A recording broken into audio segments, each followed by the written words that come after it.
सुरेंद्र शर्मा जी दिल्ली से। राधा वल्लभ श्री श्री हरिवंश महाराज जी, आपके चरणों में कोटि कोटि प्रणाम।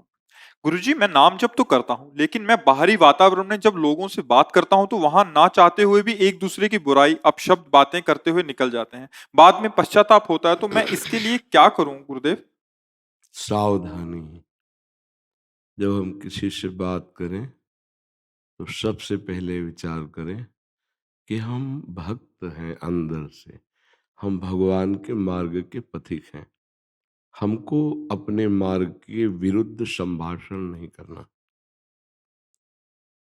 अब जैसे कोई तुम्हारे साथ किसी की निंदा की बात कर रहा है तो आप कह सकते हैं कि आप अपनी बात और मेरी बात कीजिए।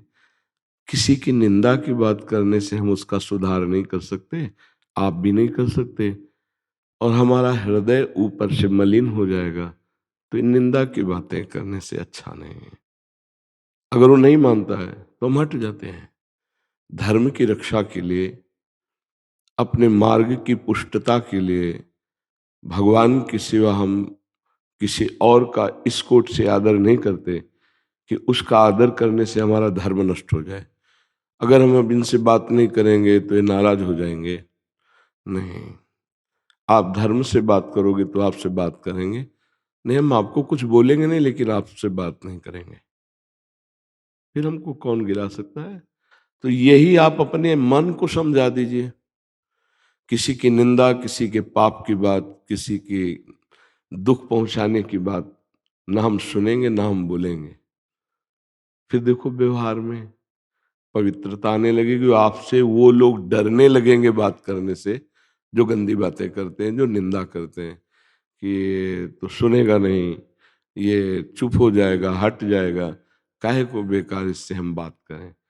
पर जब हम रस लेकर बात करेंगे, अच्छा ऐसा हुआ, तो और सुखी होकर के वो निंदा की बातें, कमी की बातें, मलिन मन है ना, तो दूसरे की निंदा करना बड़ा अच्छा लगता है।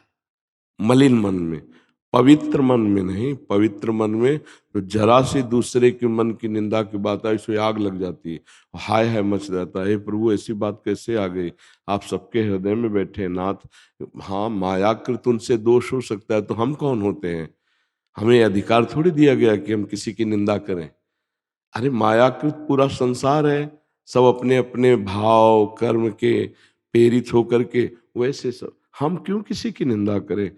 पर निंदा के किए ते आवत नहीं कछु हाथ, मूरख पर्वत पाप को ले चल अपने साथ। दूसरे की निंदा करने से हाथ कुछ लगता नहीं, और जिसकी निंदा की जाती है उसका पाप अपने माथे पे लेके नरक जाना पड़ता है। हम क्यों पाप करें? पुण्य करना कितना कठिन है। वो पुण्य नष्ट हो जाता है अगर मान लो किसी संत की, भक्त की निंदा कर दी।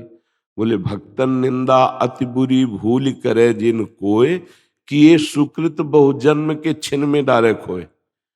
बहुजन्म के पुण्य एक क्षण में नष्ट हो गए। ये ऐसा गलती है किसी संत वैष्णव की निंदा कर देना। साधु अवज्ञा तुरत भवानी, कर कल्याण अखिल के हानि। अच्छा, आप क्या जाने किसका क्या स्वरूप है, कौन किस भाव से क्या कर रहा है, अपने को क्या? तेरे भावे जो करे भलो बुरो संसार, नारायण तू बैठ के अपनो भवन भुआ। हमको अपना ठीक करना है। जब कोई निंदा करने लगे तो राधा राधा राधा हट जाओ। जब तुम्हें गुस्सा आवे किसी की निंदा करने की तो मौन हो जाओ। अब नहीं बोलेंगे जब तक मन नहीं शांत हो जाएगा, नहीं बोले। ऐसे बचा जाता है। फिर एक स्थिति आ जाती है जिसमें ये सब बातें होती नहीं। पर जब तक ये बातें हैं तब तक मौन हो जाओ। जहां कोई निंदा करने लगे तो सुनो नहीं, राधा राधा राधा राधा राधा राधा चल दिया। अब वो क्या बोलेगा? उसका आदर ना करो, उसकी बातें ना सुनो। प्राय संसार के लोग जब चार लोग बैठेंगे तो भगवत चर्चा तो करेंगे नहीं, इतना सौभाग्य कहाँ है। वो किसी न किसी की गुण चर्चा और दोष चर्चा, दो ही चर्चाएं हैं। गुण चर्चा, बहुत बढ़िया आदमी है, ऐसे से ऐसा, और वो है ना, वो ऐसा। अब एक की तो स्तुति की, दूसरे की निंदा की, एक की बड़ाई की, दूसरे की अवहेलना कर दी, बात गड़बड़ हो गई। दोनों में श्री भगवान है, ये हम देखने चले थे। एक की बड़ाई कर दी, एक की निंदा कर दी, हमारा मन मलिन हो गया। तात सुनो मायाकृत गुण और दोष अनेक, गुण या उभय न देखी देखी स्व विवेक। हे भाई, माया के द्वारा गुण और दोष अनेक रचे गए हैं। सुंदर गुण यही है कि ना हम किसी की स्तुति करते हैं ना किसी की निंदा करते हैं।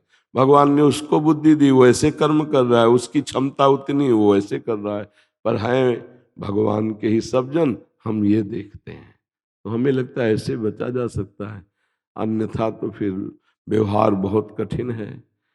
सब भगत ही मिले ऐसा कहाँ सौभाग्य है। हाँ, 1000 पुरुष में कोई एक होगा जो तुम्हें भक्ति की बात समझाए या समझ ले, नहीं तो संसारिक ही मिलेंगे। अपने को बचाना, उनको उपदेश नहीं देना है। उपदेश दोगे तो उपहास होगा, तुम अपनी भक्ति से हाथ धो बैठोगे। अपने को बचाना है। फिर लोग उसे पागल भी कह सकते हैं कि पता नहीं किस दिमाग का आदमी ये है, ऐसे कह सकते हैं। तुम्हें अपनी भावना को दृढ़ रखना है। उसे यहाँ ज्यादा बुद्धिमान बनने से ही फंसा जाता है, थोड़ा अगर कम बुद्धिमान बने तो निकल जा सकता है, पर अपने लोग ज्यादा बड़ाई और बुद्धिमत्ता में फंस जाते। तो हम दूसरे की निंदा न करें, दूसरे का अपमान न करें, दूसरे को दुख न पहुंचावें। यदि हमारी कोई निंदा करता है, अपमान करता है, दुख देता है, तो हम उसे भगवत प्रसाद मान के सह लेते हैं। तो हमारे अंदर जो क्षमता आएगी वो भगवान की प्राप्ति कराने वाली होगी, पक्की। फिर बीच में कभी कभी बोला है कि जो धर्म की हानि कर रहा हो या राष्ट्र की या ऐसा, फिर हम उस समय नहीं सहेंगे। फिर उस समय हम कानून का सहारा लेके, बल का सहारा लेकर उस धर्म आचरण को नष्ट करने वाले को हम रोकने की चेष्टा करेंगे। पर ये आगे की बात है, पहले अपने व्यवहार में सहन करना सीखें। समझ पा रहे आप जी?